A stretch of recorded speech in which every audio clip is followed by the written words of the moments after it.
kulanti waxaan daawadayaal halkani waa xog waran ku soo dhawaada wararkii ugu dambeeyay oo aad ka daawataan xog waran qodobada xiisaha leh ana wararkan kugu soo gudbin doonana waxa kamid ah xiisada siyaasadeed ee u dhaxaysa madaxweynaha muddaxileedkiisu dhamaaday Maxamed Cabdullaahi Farmaajo iyo ra'iisul wasaare Maxamed Xuseen Roble oo cirka isku sii shareeraysa kulamo looga hadlayo amniga dalka oo ka socda magaalada Muqdisho maxay ku kala duwan yihiin go'aanadii ka soo baxay madaxweyne Farmaajo iyo ra'iisul wasaare Maxamed Xuseen Roble xilka looga qaadayay taliyaha hay'adda nabad sugidda Fahad Yaasiin Xaaji Daahir maamulka Jubbaland ayaa war culus ka soo saartay xiisada kacsan ee ka jirta filla Soomaaliya qodobada kale ee xiisaha leh aan kugu soo gudbin doonaa wararkeena waxaa kamid ah xiisada cakiran oo ka taagan magaalada Beledweyne ee gobolka Hiiraan iyo dad dhalinyaro u badan oo halkaas lagu afduubtay maamulka Puntland oo xukun dil toogasho ah ku fuliyay rag dhalinyaro oo lagu eedeeyay inay kufsi ka geysteen deegaanada maamulkaasi taliyaha hay'adda nabad sugidda iyo sirdoonka qaranka Soomaaliya Fahad Yaasiin Xaaji Daahir oo lagu amraya in muddo ku siman 3 cisho uu ku wareejiyo xilka uu ka hayo hay'adda nabad sugidda Soomaaliya qodobadan iyo kuwa kale oo xiisaale ayaad ku daawan doontaan wararkeena daawadayaal haddii ay tahay markii ugu horeysay ee channelkan xog waran soo booqataan fadlan subscribe saara si aad ula socotaan wararka iyo barnaamijyada xiisaha leh halkan kugu soo gudbino haddii aad horey noola socotana waa ku mahadsan tahay daawashadaada filla Soomaaliya ayaa waxa ka taagan khilaaf aad u culus kaasi oo u dhaxeeya madaxweynaha waqtigiisu dhamaaday Maxamed Cabdullaahi Farmaajo oo garab siinaya Fahad Yaasiin Xaaji Daahir iyo ra'iisul wasaaraha xukuumadda xilgaarsiinta Maxamed Xuseen Roble war qoraal ah oo ka soo baxay ra'iisul wasaare Maxamed Xuseen Roble ayaa waxa shaqada looga joojiyay Fahad Yaasiin Xaaji Daahir oo ahaa agaasimaha taliska hay'adda nabad sugidda iyo sirdoonka qaranka Soomaaliya iyadoo Maxamed Xuseen Roble oo xilkaasi si ku meel gaar ah ugu magacaabay Bashiir Maxamed Jaamac Goobe oo ah sargaal ka tirsan ciidanka asluubta Soomaaliyeed madaxweynaha waqtigiisu dhamaaday Maxamed Cabdullaahi Farmaajo oo ku gacan saaray amarka ka soo baxay ra'iisul wasaare Maxamed Xuseen Roble ayaa waxa uu sheegay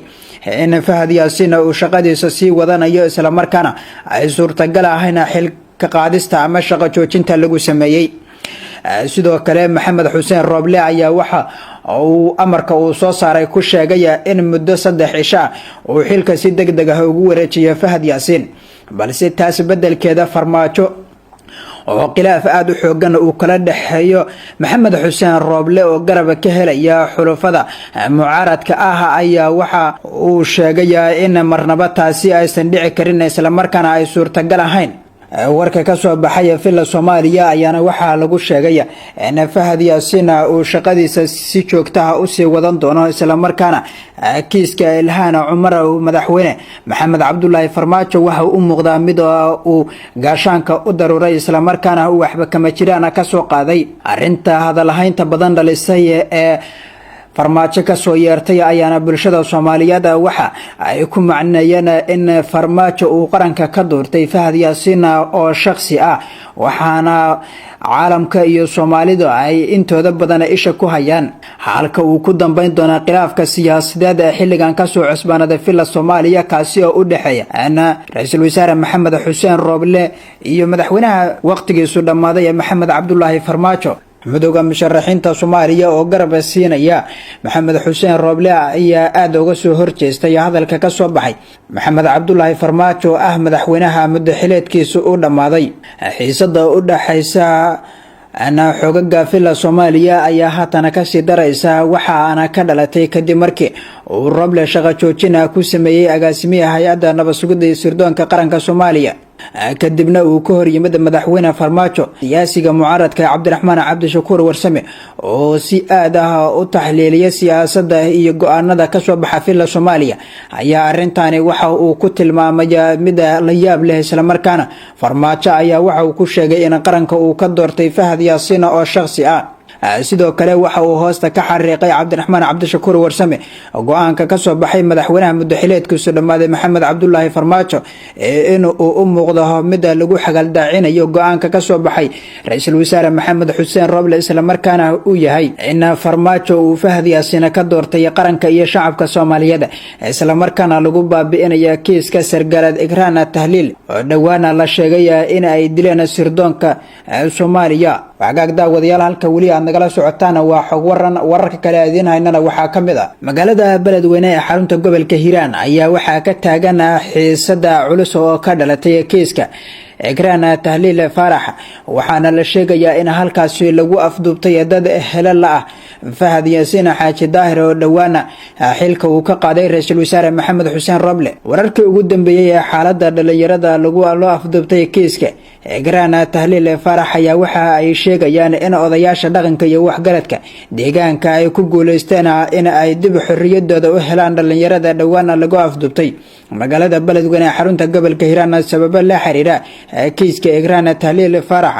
dadaalada lagu soo deynaya dhalinyaradan oo ahaa 3 ayaa sidoo kale waxa la sheegay in gacan weyn ay ka geysteen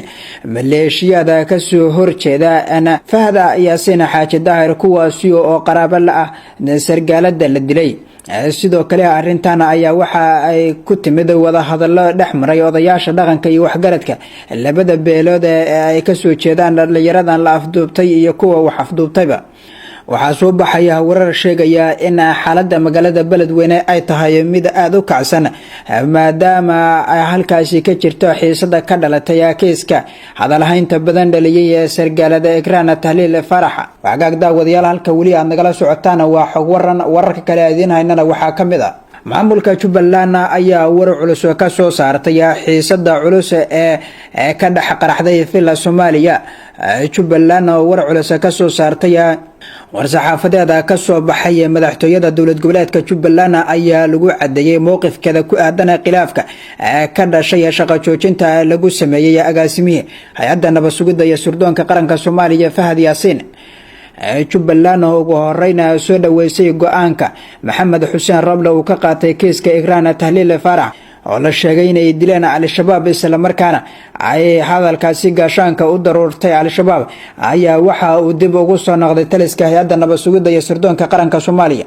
sidoo kale Jubbaland ayaa ra'iisul wasaare Maxamed Xuseen Roble waxa ay ku bogaadisay shaqo joojinta uu ku sameeyay Fahad Yaasiin oo ah ninka loo taag waayay isla markaana garabka ka helaya madaxweynaha waqtigiisu dhamaaday ee filla Soomaaliya la sheego in sida sharci darrada uu ku jooga Maxamed Cabdullaahi Farmaajo Jubbaland ayaa waxa ay sheegtay uu yahay go'aanka ra'iisul wasaare Maxamed Xuseen Roble mida farxada gelin kara ehelada iyo qoyska ay ka geeriyootay sargaalada Ekraan Tahliil Faarax war-saxaafadeedka ay soo saartay Jubbaland ayaa sidoo kale lagu sheegay in haatan amniga doorashooyinka iyo qorshaha amniga dalka uu mas'uuliyadda weyn ay ka saaran tahay Maxamed Xuseen Roble isla markaana Farmaajo ayaa waxa ay ku tilmaameen in uu yahay qaswade aan go'aan lahayn kadib markii ay sheegeen in uu goofagaara amniga iyo qorshaha doorashadaba uu ku wareejiyay ra'iisul wasaare Maxamed Xuseen Roble go'aanadan aan laga fiirsan ee ka soo baxaya filla Soomaaliya ee uu horkacayo madaxweyne Maxamed Cabdullaahi Farmaajo ayaa sidoo kale waxa ay ku macnaysay madaxtooyada Jubbaland in ay yihiin kuwa dana gaar ah lagu wato isla markaana uu yahay Farmaajo danayste dantiisa ka fiirsanaya qarannimada Soomaaliya waxayna ku macnaayeen in Fahad Yaasiin Farmaajo uu ka doortay qaranka wagaag daawadayaal halka weli aad nagala socotaan waa xog waran wararka kale aadiin haynana waxaa ka mid ah magaalada Muqdisho ayaa saacadihii la soo dhaafay waxa ka socday kulamo lagu xaqiijinayo amniga dalka kadib markii Generaal Cabdi Xasan Xijaar oo taliyaha ciidanka booliiska Soomaaliyeed oo isugu yeeray saraakiisha asaga ka hooseysa ee xilalka ka haya degmooyinka kala duwan ee gobolka Banaadir shirkan oo ah mid xasaasi ah ayaa waxa ka qayb galay dhammaan taliyaasha booliiska sida taliska qaybta guud ee booliiska gobolka Banaadir iyo dhammaan talisyada kale lama shaacin ujeedka kulankan albaabada u xiran yihiin ee u dhaxeeya saraakiisha iyo taliyaha ciidanka booliiska Soomaaliyeed waxa looga hadlayo balse warar hoose ayaa waxa ay sheegayaan in xiisada dalka ka soo cusboonaatay uu la xiriiro shirkan looga hadlayo amniga waxaad daawadayaal wali waxaad nagala socotaan xog waran news fadlan daawadayaal hadii ay tahay markii kugu horeysay ee channelkan soo baqataan subscribe saara si aad ula socotaan wararka iyo barnaamijyada xiisaha ee halkan aan soo galino guud ahaan wararkeena aad kala socotaan xog waran waa naga intaas